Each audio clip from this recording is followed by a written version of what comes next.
सबको पता है कि अगर एक जाट की हटी तो सबकी फटी।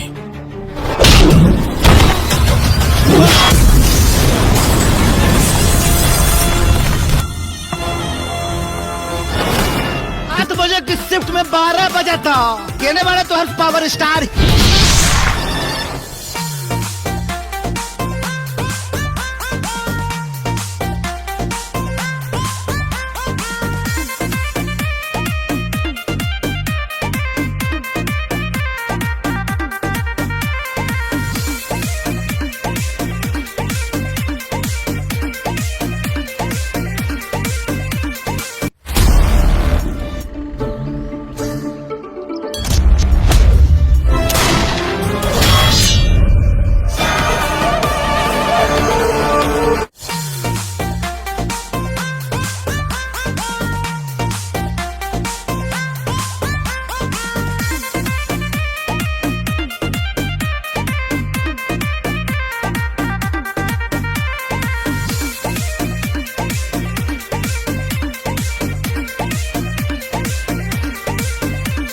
दोस्तों, मनी मेराज और आशीष यादव आज के डेट में सबसे बड़ा नाम बन चुके हैं।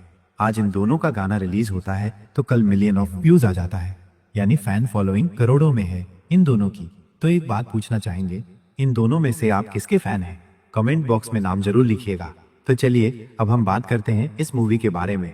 तो दोस्तों, मैं आपको बता दूं कि आशीष यादव और मनी मेराज का ऐसा कोई मूवी अभी आने वाला नहीं है, पर ऐसा प्लान चल रहा है कि आने वाले समय में बनेगा, क्योंकि इन दोनों की फैन फॉलोइंग इतनी अधिक है कि अगर इनकी मूवी आ जाए तो सारे रिकॉर्ड तोड़ देगी। तो क्या आप चाहते हैं कि इन दोनों की मूवी आए? और अपने फेवरेट स्टार को सपोर्ट जरूर कीजिएगा। कमेंट बॉक्स में उनका नाम लिखिएगा और चैनल को सब्सक्राइब करके बेल आइकन भी प्रेस कर दीजिएगा। दोस्तों, आशीष यादव एक मगही सिंगर है। मैं आपको बता दूं कि मगही में जितने सुनने वाले लोग नहीं हैं, उससे ज्यादा इनके गानों पर व्यूज आते हैं। यानी कि भोजपुरी वाले लोग भी मगही सॉन्ग सुनते हैं और हिंदी गाने सुनने वाले भी आशीष यादव का गाना सुनते हैं। अब सोचिए, ऐसा करना बहुत बड़ी बात होती है। भोजपुरी तो हिंदी में पूरे विश्व में चलता है, लेकिन मगही का जो नाम नहीं था उसे आशीष यादव ने बुलंदियों तक पहुंचा दिया, सबको अपने गानों पर झुमा दिया। तो इसी से पता चलता है कि आशीष यादव मगही के पावर स्टार हैं। अब हम बात करते हैं मनी मेराज की। तो दोस्तों, भोजपुरी इंडस्ट्री में पहले कॉमेडी बहुत कम देखी जाती थी, बहुत ही कम होता था, पर इनके आ जाने के बाद भोजपुरी इंडस्ट्री को कॉमेडी का एक नया रूप मिला और सभी लोग इनके कॉमेडी पर फिदा हो गए।